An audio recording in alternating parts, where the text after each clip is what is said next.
I am Mrs. Navdeep Kaur and today we will do Surfacing, a beautiful novel by Margaret Atwood. Margaret Atwood का novel लिखा हुआ है Surfacing, which was published in 1972 and it described the female identity, thought process of female characters as well as status of female in male dominated society. Surfacing एक symbolically presentation किया है, जो title है यहाँ पर सिंबॉलिकल लिया गया है। सरफेसिंग का मतलब होता है सतह पर आना। यहाँ पर सतह कौन सी सतह है? सब कॉन्शियस माइंड के अंदर साइकोलॉजिकल कन्फ्लिक्ट जो नेमलेस नरेटर के चल रहे हैं, करेक्टर के चल रहे हैं, तो उसके द्वारा इन्होंने उसको जब वो डाइव करके बाहर आती है तो वो क्या एहसास करती है, रियलिटी में कैसे आती है। सरफेस पे आने का मतलब है उसको एहसास होना सबकॉन्शियस माइंड से। जब वो बाहर आती है रियलिटी पता चलता है कि वो क्यों इतनी परेशान थी, उसके बारे में बताया गया है। Author Margaret Atwood female writer है। प्रोज कंस्ट्रक्शन में हम देखते हैं कि not only the journey of physical character but also psychological journey. यहाँ पर हम देखते हैं अदर करेक्टर्स पॉल, एना जो भी हैं वो सारे फीमेल आइडेंटिटी को एक्सप्लेन करने की कोशिश करते हैं। मेन टॉपिक फीमेल आइडेंटिटी ही है। नेचर सीन उन्होंने डिस्क्राइब किए हैं, मैडनेस को डिस्क्राइब किया, कॉलोनियलिज्म एंड एक्सनोफोबिया। यहाँ पर एक्सनोफोबिया क्या है? फियर ऑफ फॉरनर से कैसे उनको डर लगता है।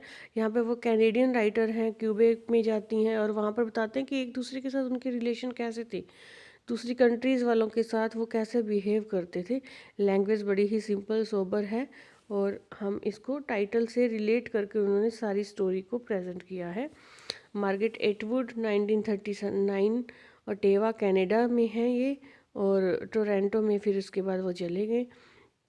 वाइल्डरलेस में रहकर वो खुश थे, मीन्स जंगलों में और खुलेपन में। यहाँ पर नेचर थीम डिस्क्राइब करने के लिए बात की है कि जो एक ऑथर होता है उसका टच ज़रूर आता है अपने नॉवेल्स में ही। ये इनका सेकंड नॉवल था, पब्लिश हुआ था 1972 में। प्लॉट कंस्ट्रक्शन में हम देखते हैं पोस्ट मॉडर्न सोसाइटी को दिखाया है, उनके कन्फ्लिक्ट को दिखाया है, जो फ्यूचर के लिए क्वेश्चनिंग करता हुआ हमें दिख रहा है। करेक्टर जो है, जो मेन करेक्टर हम कहते हैं कि जो हीरोइन है, माउथ पीस है मार्गरेट एटवुड का, वो नेमलेस है। यहाँ पर उन्होंने उनका नेम ही नहीं दिया। यहाँ पे नाम ना देने का मतलब क्या है कि एक साइकोलॉजिकल नॉवल है। हम यहाँ से देखते हैं कि थोड़ा उन्होंने प्रेजेंटेशन ही ऐसे की है, जब बंदा सबकॉन्शियस माइंड में, तो नेम भी उनका एक्सप्लेन ही नहीं किया हुआ, सिर्फ फीलिंग्स दिखाई गई हैं उनकी। मैडनेस क्यों हो जाता है? स्टैंडर्ड रोल दिखाया गया है कि जब हम साइकोलॉजिकल अफेक्टेड होते हैं तो मैडनेस वहाँ पर हो ही जाती है। रिस्पॉन्स टू द एलिएशन मीन्स अकेलापन उनको कैसे था और वो कैसे जंगलों में जंगली जानवरों की तरह रहने शुरू कर देती है। यहाँ पर ये रिजल्ट ऑफ द ट्रांसफॉर्मेशन क्यों है? Better understanding of her place in society, जो बाद में पता चलता है कि सोसाइटी में रहने के लिए लाइफ में एक पर्सन को कितना स्ट्रगल करना पड़ता है। बाद में री एमर्जिंग हो जाती है powerful being to cope with societies ill. जो के द्वारा दिखाया गया at first simple minded and agreeable person है, उसकी पर्सनैलिटी में भी चेंज आते रहते हैं। ये जब पूरी स्टोरी क्या थी इसकी, उसके बाद आपको अच्छे से ज़्यादा पता चलेगा। His action becomes less predictable, narrator's impression of her love shifts. यहाँ पर जो स्टोरी है वो देखिए पहले आप। यहाँ पर एक नेमलेस जो करेक्टर है वो एक लड़के को प्यार करती है, जिसकी वजह से वो अपने पेरेंट्स को छोड़ देती है। पेरेंट्स में यहाँ पर उनके पेरेंट ही है, मीन्स फादर ही है, मदर ऑलरेडी एक्सपायर हो चुके हैं। तो यहाँ पर हम देखते हैं कि एक मदरलेस चाइल्ड की क्या कंडीशन होगी। वो प्यार लेने के लिए किसी दूसरी तरफ अट्रैक्ट होती है। तो यहाँ पर जब वो खुद का डिसीज़न ले लेती है तो पेरेंट्स क्या करते हैं, अपने बच्चे को छोड़ देते हैं, क्योंकि वो उनकी बात नहीं मान रही थी। सबसे पहले जब नॉवल स्टार्ट होता है तो ये बात दिखाई है कि किसी और के प्यार के चक्कर में पड़ने की वजह से उसने अपने फादर को छोड़ दिया। यहाँ पे फिर हम देखते हैं कि क्या स्टैंडर्ड होते हैं एक मदरलेस चाइल्ड के। स्टेटस क्या होगा एक फ़ीमेल का, क्योंकि उसको कोई समझेगा नहीं। फादर ने समझा नहीं तो उन्होंने फादर को छोड़ दिया, फादर ने उसको छोड़ दिया, तो वो जाती है फिर आगे प्यार में भी धोखा खाती है।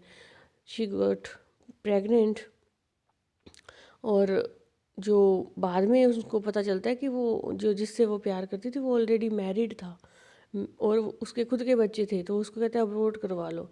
और एक फ़ीमेल को अबॉर्शन के नाम से कितनी पेन होती है, a female can understand. So that is why Margaret Atwood ने फ़ीमेल की फीलिंग्स को एक्सप्लेन किया है।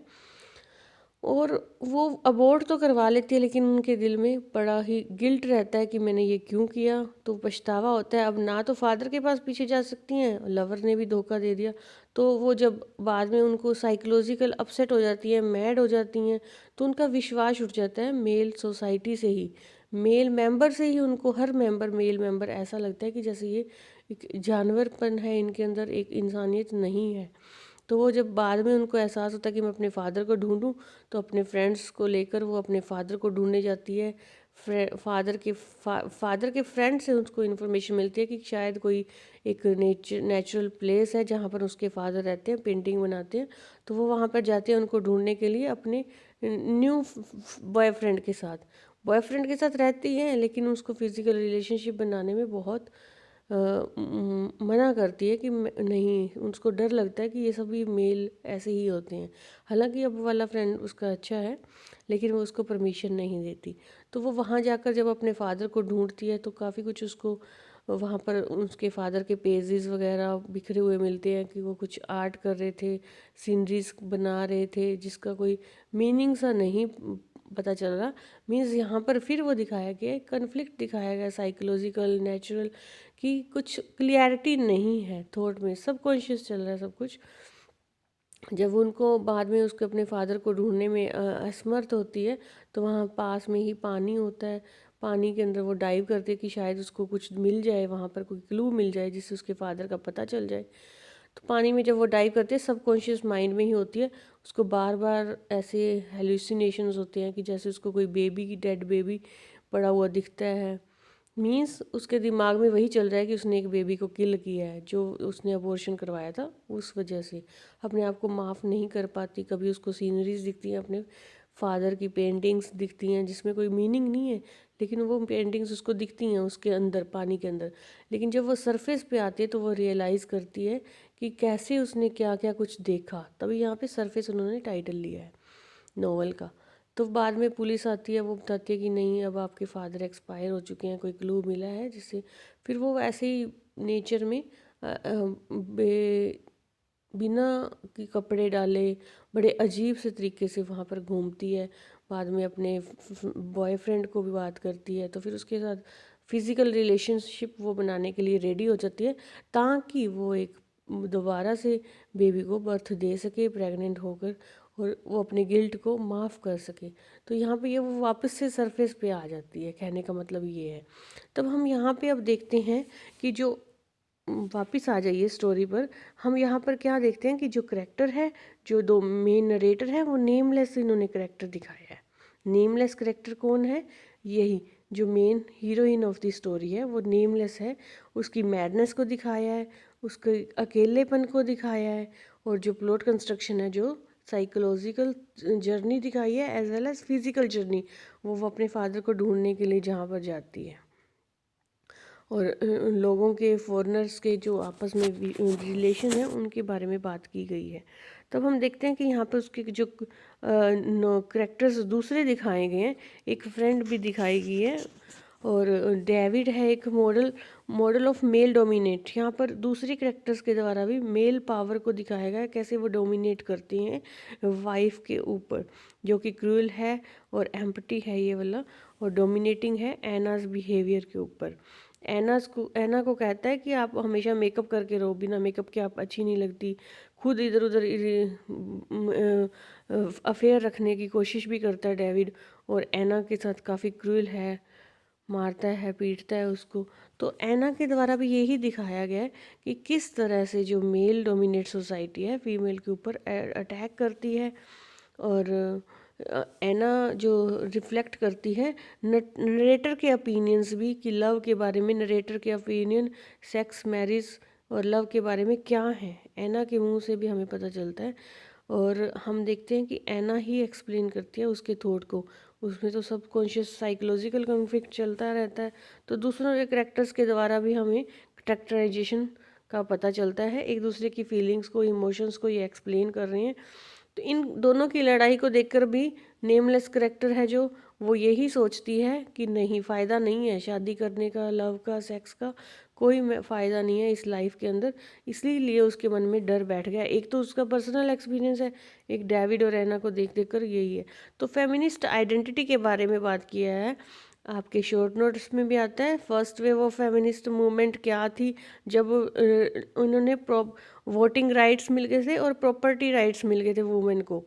शॉर्ट नोट्स में भी अगर ये आता है तभी भी आपने ऐसे ही हैंडल करना है। अगर आपका यही फीमेल का अगर नॉवल आ रहा है एटवुड, तो ये उसी फेज से रिलेट कर रही हैं, इसलिए ये उनकी थीम भी है। तो इसके अंदर first wave, second wave, third wave जो फेमिनिस्ट मूवमेंट की हैं, तो फर्स्ट वेव में उन्होंने राइट टू वोट किया था और प्रॉपर्टी राइट्स मांगे थे वुमेन ने। सेकंड वेव के अंदर इश्यू हो गया था सेक्सुअलिटी का, फैमिली का, वर्क प्लेस, प्रोडक्टिव राइट्स की बात की गई है। इन्होंने लीगली विक्ट्रीज मिल गई थी इनको उस टाइम में, एजुकेशनल के रूप में भी 1972 में। उसके बाद क्रेडिट मिल गया इनको, अपॉर्चुनिटी एक्ट बन गए थे। तो इनको काफ़ी हद तक सफलता मिली थी सेकंड वेव में, उस सफलता को इन्होंने इंजॉय किया। Power inherent in pregnancy, social implication, इस जो नॉवल की है जो मेन थीम है, साइकोलॉजिकली उन्होंने प्रेजेंटेशन की है उस वुमेन के करेक्टर को, जो नेचुरल उनकी बात थी। और एक बताया गया कि कैसे अनकॉन्शियस माइंड के द्वारा उन्होंने पूरी जर्नी फीमेल की बताई है। अनकॉन्शियस माइंड में क्यों बताई है, कैसे फीमेल के ऊपर साइकोलॉजिकल अटैक होते हैं, तो वो अनकॉन्शियस फील करती है अपने आप को, जा कहीं रही है, सोच कहीं रही है, समझ कच रही है। तो ये सारी बातें उनको बताई गई हैं एक बच्चे के द्वारा। यहाँ पे दिखाया कि एक बेबी, दोबारा बेबी अगर वो कर लेगी तो इस प्रॉब्लम से वो बाहर आ सकती है।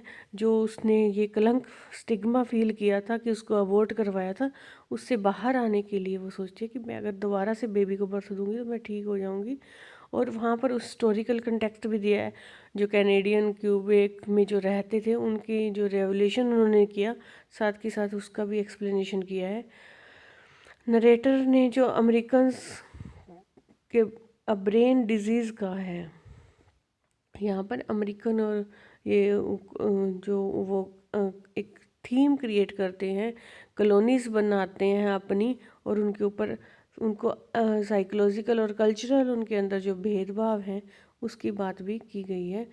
इस तरह से हम देखते हैं कि ये सारा नोवेल सरफेसिंग जो है वो एक मेन टाइटल इन्होंने क्या लिया है, टाइटल भी सिंबॉलिकली प्रेजेंटेशन करता है एक फीमेल को जब वो सरफेस पे आती है। मींस 3 फेज जो बताए हैं फेमिनिज्म के मूवमेंट के, first phase, second phase, third phase, उसके बाद वो सरफेस पे आ जाती हैं, लेवल पे आ जाती हैं अपने। इस बात को उन्होंने डिस्क्राइब किया है। और ये नॉवल की जो मेन थीम है, फीमेल राइटर है, फीमेल राइटर ने कैसे दूसरे करेक्टर्स के द्वारा भी फीमेल की आइडेंटिटी को एक्सप्लेन करने के बताया है, और जो अदर करेक्टर्स हैं वो कैसे उसकी हेल्प करते हैं। फिजिकल रिलेशनशिप, एक बार धोखा खाने के बाद जो नेमलेस करेक्टर है वो कैसे दूसरी बार किसी भी मेल मेंबर पे विश्वास नहीं करती और फादर को ढूंढने के लिए जाती है। यहाँ पर भी हम देखते हैं कि फादर भी अंडरस्टैंड नहीं कर पा रहे उसकी फीलिंग्स को, पहले भी अंडरस्टैंड नहीं कर पा रहे, प्यार के में उसने धोखा भी खा लिया, और उसके बाद दोबारा से फिर वो उसकी साइकोलॉजिकल कंडीशन ऐसी हो गई है कि वो सबकॉन्शियस माइंड में रहकर अपनी एक नॉवल को थीम प्रेजेंट करती है कि हर फीमेल का ये हाल है, हर फीमेल के साथ ऐसा होता है। अगर उसको साइकोलॉजिकली अगर वो अपसेट हो जाती है, मेंटली प्रॉब्लम्स क्रिएट होती हैं, उसकी जो सोसाइटी के अंदर प्रेजेंटेशन क्या है, पहले फादर ने उसको नहीं समझा, फिर उसके बॉयफ्रेंड ने उसको नहीं समझा, मेल डोमिनेट सोसाइटी बताई, सिर्फ एक टॉय के रूप में फीमेल को माना जाता था। इसी वजह से ये सब प्रॉब्लम्स की क्रिएशन हुई, और उसके बाद उनका मेल मेंबर से ही विश्वास उठ गया। लेकिन धीरे धीरे हम कहते हैं कि 5 उंगलियां बराबर नहीं होती, all fingers are not equal. तो फिर नेक्स्ट मेल के साथ उसको बाद में धीरे धीरे उसको एहसास होता है कि नहीं, काफ़ी कुछ अच्छा भी है, और ये स्टेप बाय स्टेप कुछ मूवमेंट प्रोग्रेस हुई भी। इसलिए होप कि आपको सब समझ आ गया। Thank you.